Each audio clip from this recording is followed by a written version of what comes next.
اعوذ باللہ من الشیطان الرجیم بسم اللہ الرحمن الرحیم ربی یسر ولا توسر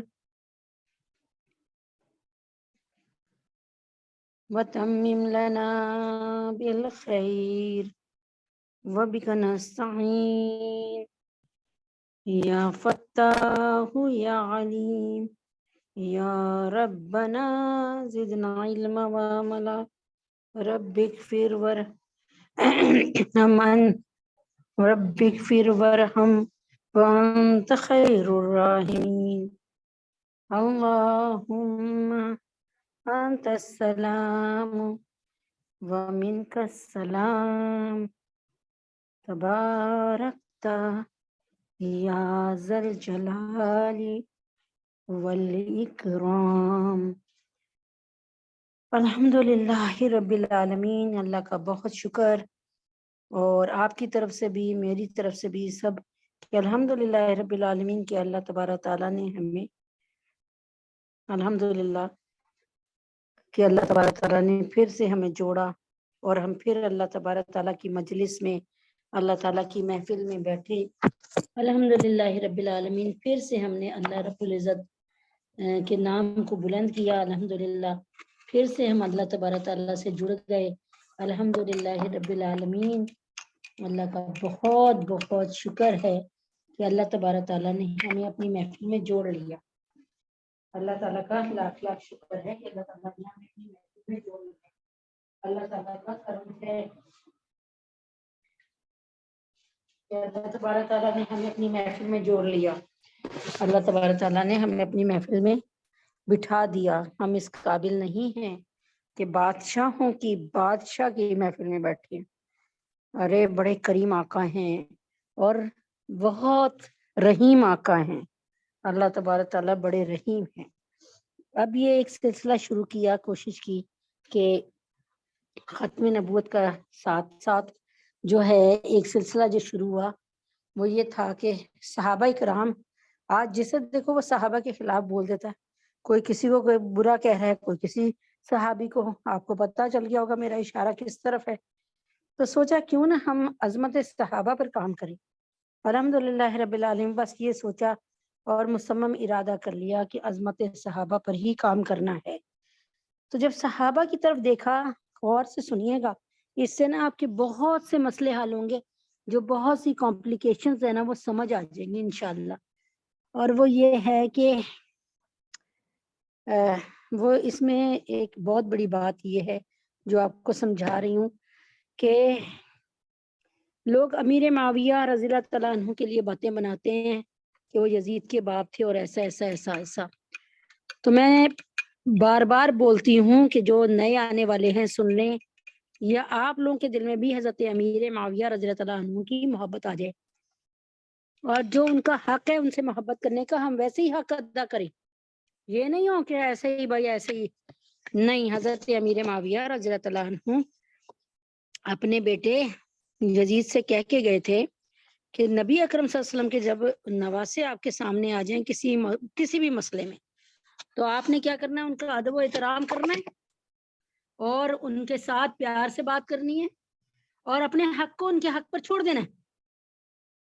تو آج کیونکہ نبی اکرم صلی اللہ علیہ وسلم نے فرمایا تھا کہ خلافت راشدہ جو ہے نا وہ 30 سال تک رہے گی، 30 سال تک،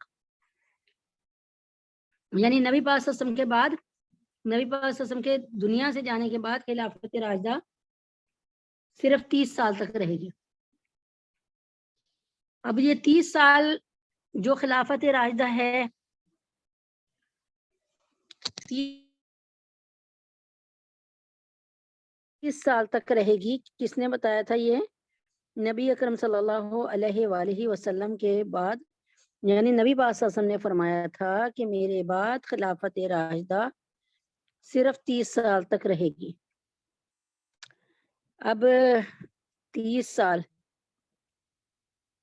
سال جو ہیں وہ اس میں نبی اکرم آئے ذرا سا تھوڑا سا جائزہ لے لیتے ہیں پیچھے جا کے نا، سب سے پہلے نبی اکرم صلی اللہ علیہ وسلم کے بعد حضرت ابوبکر صدیق رضی اللہ عنہ خلیفہ بنے.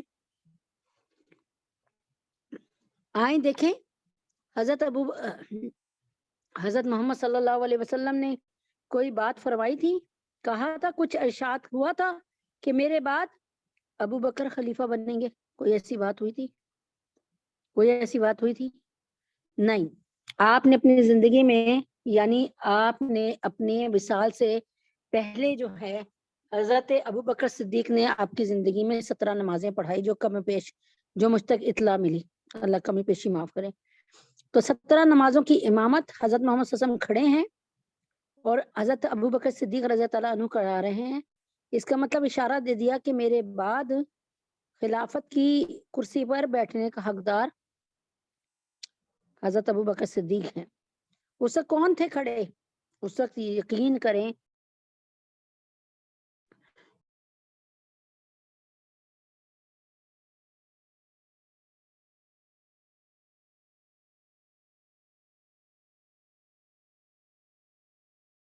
چچا زاد بھائی حضرت علی کھڑے ہیں اور حضرت جعفر بھی کھڑے ہیں.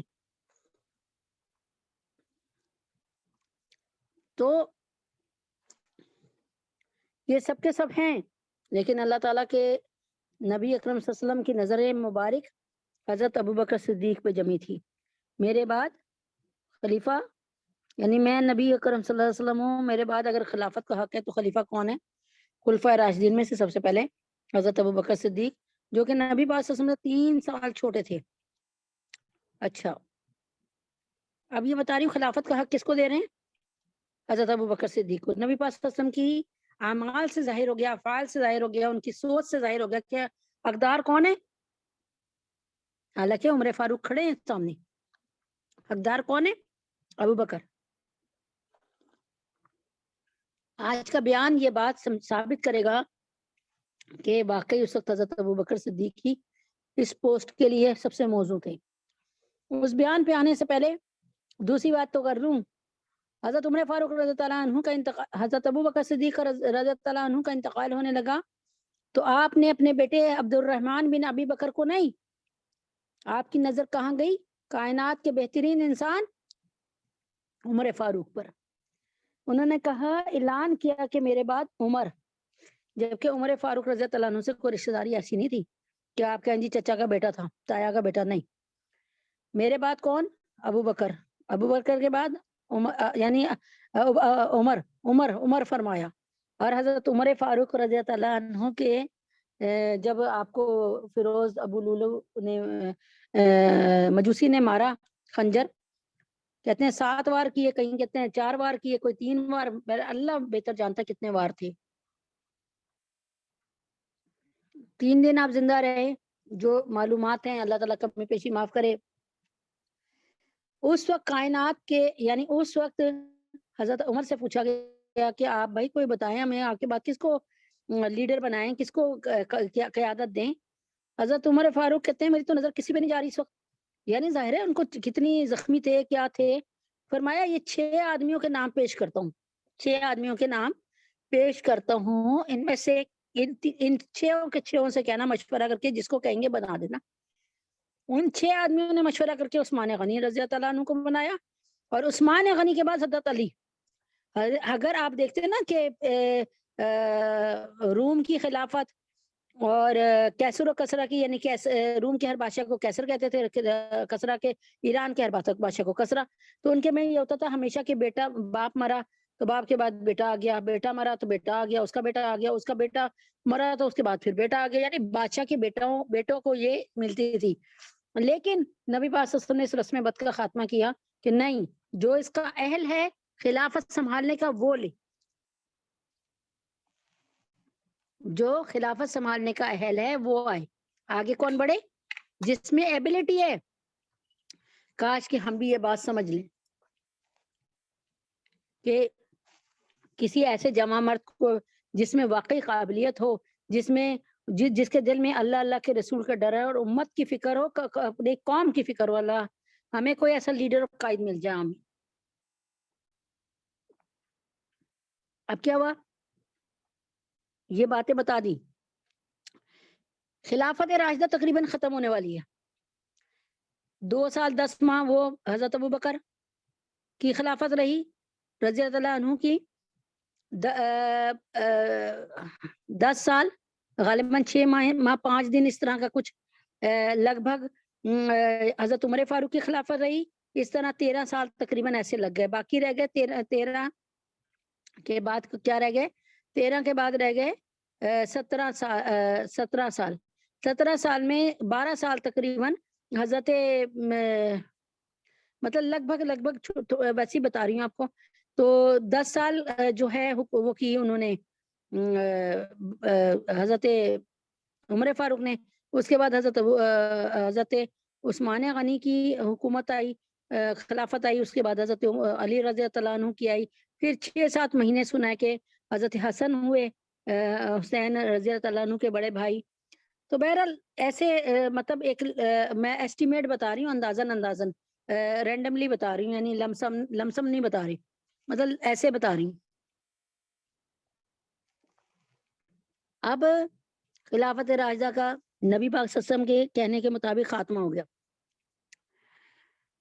تو یہ ایک چھوٹی سی بات بتانی ضروری تھی کہ نبی پاک صلی اللہ علیہ وسلم نے خلافت راشدہ یعنی جس میں دیکھ کر نبی پاک صلی اللہ علیہ وسلم کے دور کی یاد آ جائے وہ صرف 30 سال کی بتائی تھی. ٹھیک ہے.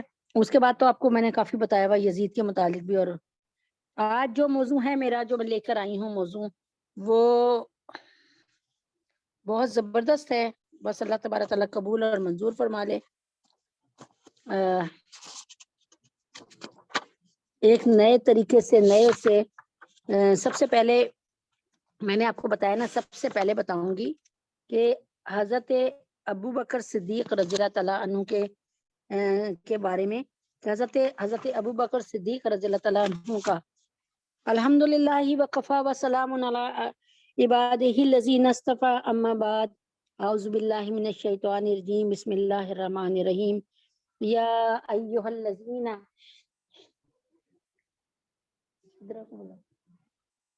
یا ایہا الذین آمنوا اتقوا اللہ وکونوا مع الصادقین. سبحان ربک رب العزت عما یصفون وسلام علی المرسلین والحمد للہ رب العالمین. اللہم صلی علی سیدنا محمد وعلی آل سیدنا محمد وبارک وسلم. یا ایھا الذین آمنوا اتقوا اللہ وکونوا مع الصادقین. سورۃ توبہ کی آیت نمبر 119. اے ایمان والوں، اللہ سے ڈرو اور سچے لوگوں کے ساتھ رہا کرو. سچے لوگوں کے ساتھ رہا کرو. آج کے بیان کا ایک ایک لفظ سن کر دل میں محفوظ کرنے والا ہے. جو نہ سمجھ آئے اس سے پوچھ لیجئے گا انشاءاللہ.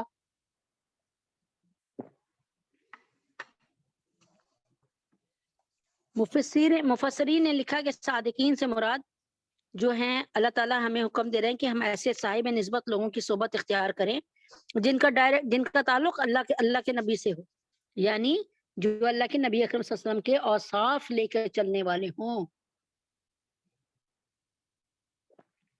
جن کو دیکھ کر محمد صلی اللہ علیہ وسلم کی یاد تازہ ہو جائے. اللہ تعالیٰ ہمیں حکم کیا دے رہے ہیں کہ ہم ایسے صاحب نسبت لوگوں کی صحبت اختیار کریں. آج دنیا کہتی ہے جنید بغدادی رحم اللہ، بایزید بستامی رحم اللہ تو اب نہیں ہے. اب تو سچے لوگ، سچے آدمی تو ملتے ہی نہیں. کیا کریں؟ یہ بات غور طلب ہے کہ جب اللہ تعالیٰ نے قرآن مجید میں فرما دیا اے ایمان والوں تم سچوں کی صحبت اختیار کرو، تو یہ حکم قیامت تک کے لیے، اس لیے کہ جب تک ایمان والے موجود رہیں گے تب تک صادقین بھی موجود رہیں گے. یہ کبھی نہیں ہو سکتا کہ صادقین ختم ہو جائے اور قرآن مجید کی آیت پر عمل کرنا ناممکن ہو جائے. یہ کیسے ہو سکتا ہے کہ قرآن مجید کی کوئی آیت ناقابل عمل ہو جائے؟ ٹھیک ہے، یعنی نعوذ باللہ اس پہ عمل ہی ختم ہو جائے. اگر ہم تسلیم کرتے ہیں کہ قیامت تک قرآن مجید قابل عمل کتاب ہے، تو ہمیں یہ بھی بات ذہن نشین کرنی چاہیے کہ صادقین کی جماعت بھی ہر دور ہر زمانے میں رہے گی. یعنی جب تک قرآن رہے گا تب تک صادقین کی جماعت بھی رہے گی. اور اللہ تبارک تعالیٰ کے حکم سے، کیونکہ اللہ تعالیٰ نے کہا ہے نا کہ صادقوں کو تلاش کرو، سچے لوگوں کی تلاش کرو. تو اس کا مطلب ہر دور میں اللہ تعالیٰ سچے لوگوں کو بھیجیں گے، ٹھیک ہے نا؟ اے ایمان والو تم سچوں کی صحبت اختیار کرو، تو اس کا مطلب یہ کہ جب تک ایمان والے زندہ ہیں تو اللہ تعالیٰ ان کے لیے سچے لوگوں کو پیدا فرمائیں گے۔ البتہ صادقین کی جماعت تلاش کرنی پڑتی ہے، اسے ڈھونڈنا ہماری ذمہ داری ہے۔ دنیا کے معاملات میں ہم کتنی چیزوں کو ڈھونڈتے ہیں، جبکہ یہ تو ہمارا اللہ رب العزت سے تعلق کا معاملہ ہے، اس لیے ہمیں چاہیے ہم اس معاملے میں بھی اللہ تعالیٰ سے مدد مانگے۔ اور اگر زندگی میں کوئی ایسا آدمی مل جائے تو اس کی عزت کریں، قدر کریں، اس کی صحبت کو کیمیائے احمر کے مانند سمجھے، کیونکہ ان بزرگوں کی یعنی ایسے لگے کہ جیسے سونا بنانے کا کوئی ہمیں طریقہ حاصل ہو گیا، یعنی ایسی دولت مل گئی ہے۔ تو اگر ایسا آدمی ہمیں مل جائے تو ہم اس کی قدر کریں، کیونکہ ان بزرگوں کی نظر تریاق ہوتی ہے اور ان کی توجہ میں دل کی شفا ہوتی ہے۔ اگر ایسے سچے آدمیوں سے آپ کا معاملہ ہو جائے تو یقیناً اللہ تبارک تعالیٰ آپ کو آپ کے تمام کام بنا دیں گے۔ ایک مثال سے ثابت کرتی ہوں اس بات کو، پھر آگے بڑھتے ہیں۔ یہی مثال ابھی بیان دیا میں نے تھوڑی دیر پہلے، تو اس میں بھی یہی مثال دی کہ حضرت محمود غزنوی رحم اللہ جب سومناتھ کا مندر فتح کرنے گئے تو 16 حملے کیے، اللہ کا کمی پیشی معاف کرے۔ 16 حملے کس لیے کیے کہ سومناتھ کا مندر فتح ہو جائے۔ جب سومناتھ کا مندر فتح ہو جاتا تو وہاں سے بت پرستی تقریباً ختم، تو ضروری تھا کہ سومناتھ کے مندر میں پہلے بھی تو نبی پاک صلی اللہ علیہ وسلم کے دور میں خانہ کعبہ کو، بیت اللہ کو انہوں نے مورتیوں سے سجایا ہوا تھا نا، جو نبی پاک صلی اللہ علیہ وسلم نے مورتیاں توڑی ہیں، بھی ذکر آئے گا اس کا انشاءاللہ۔ تو کیا ہوا حضرت لیکن 16 دفعہ حضرت محمود غزنوی 16 دفعہ وہ ناکام ہو گئے، ایک نہیں دو نہیں 16 دفعہ جو ناکام ہو جائے نا، وہ پھر دوبارہ کیسے حملہ کرے۔ کسی نے کہا کہ کسی بزرگ کو ڈھونڈو، کسی اللہ والے کی صحبت دیکھو، کسی سچے انسان کو، کسی اللہ کے اور نبی اللہ جس کا تعلق نبی سے ہو، اللہ سے ہو، اس کو ڈھونڈو، یعنی اللہ والوں کو ڈھونڈو۔ چنانچہ ڈھونڈا گیا۔ ان زمانے میں ان کا نام میرے ذہن میں تھا لیکن بالکل صحیح والا نہیں آ رہا، خرقانی، حضرت خرقانی تھے نام شاید ان کا، بہرحال ایک بزرگ تھے، اس پہ بزرگ کے نام کو چھوڑیں، آپ بات کو سنیں۔ ان کے پاس جو ہے وہ گئے، یہ وہ بزرگ نے کیا کیا، وہ بزرگ نے یہ کیا کہ وہ جو بزرگ تھے نا، وہ اس وقت نا اپنے سر میں کھجا رہے تھے، انہیں لگا کہ کوئی جوں شوں تو نہیں پڑ گئی۔ انہوں نے اپنے خادم سے کہا کہ ذرا تو میری جوئیں نکال تو صحیح۔ اب یہ اللہ والے ایسے ہی ہوتے ہیں مست قسم کے، تو انہوں نے کہا جی ذرا تم میری جوئیں نکالو، مجھے بڑی کھجلی ہو رہی ہے۔ اب اتنی دیر میں انہوں نے سر کو جھکایا ہوا تھا، اور جیسے جوؤں دکھوانے کے لیے ہم بھی جب جوئیں دکھواتے ہیں تو اپنا سر نیچے کر لیتے ہیں، انہوں نے بھی سر کو جھکایا ہوا تھا کہ بھائی میری جوں تلاش کر۔ اتنی دیر میں وہ بادشاہ محمود غزنوی ان کے اس میں داخل ہوئے جہاں وہ تھے، اپنے اس میں رہتے تھے، وہاں پہ محمود غزنوی آ گئے۔ ان کو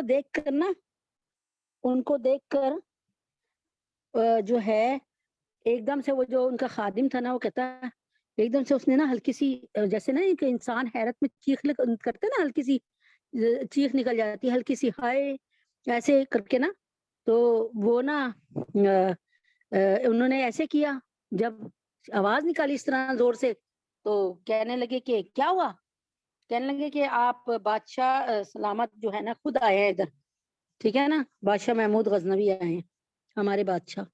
فرمایا اچھا، وہ بزرگ کی بات سنیں، وہ بزرگ کیا کہتے ہیں، اچھا میں سمجھا تیرے ہاتھ میں کوئی موٹی تازی جوں آ گئی۔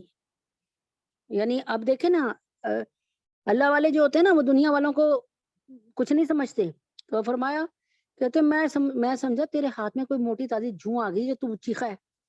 اچھا بٹھا لیا ان کو، اب اسی طرح جوئیں دکھوا رہے ہیں اپنی۔ اب ذرا سا سیدھے ہوئے، جوؤں سے فارغ ہوئے، تھوڑے سے سیدھے ہوئے، تو دیکھا کہ بادشاہ جو تھے محمود غزنوی، انہوں نے 500 کا نوٹ رکھا سامنے۔ تو اب دیکھیں آپ اللہ والوں کی شان دیکھیں کیا ہے، انہوں نے جب دیکھا یہ 500 کی اس نے نوٹ رکھا ہے، تو انہوں نے کیا کیا، انہوں نے سوکھی روٹیاں منگوائی، اور سوکھی روٹیاں منگوا کے نا محمود غزنوی کے سامنے رکھی، کھا بھائی اس کو۔ اب محمود غزنوی جناب جو سوکھی روٹیاں کہاں کھاتے، جب وہ انہوں نے منہ میں رکھی تو وہ چبے ہی نہ، یعنی وہ حلق سے نیچے نہ اترے۔ فرمایا مشکل ہو رہی ہے کھانے میں؟ فرمایا ہاں، یعنی ظاہر عادت نہیں تھی ان کو. تو فرمایا کہ جس طرح یہ لقمہ تو نگل نہیں نہ پا رہا، یعنی تجھ سے نگلا نہیں جا رہا، اسی طرح تیرے 500 مجھے نگلے نہیں جا رہے. اٹھا لو یہ اور بولو کس وجہ سے آئے ہو.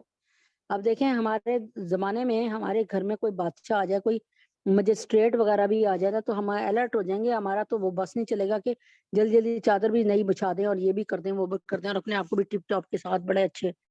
بہرحال اب انہوں نے کہا کہ مسئلہ کیا ہے؟ انہوں نے کہا جی مسئلہ صرف یہ ہے کہ میں سومناتھ کا مندر فتح کرتا ہوں. 16 حملے کیے سومناتھ پہ، ناکام رہا.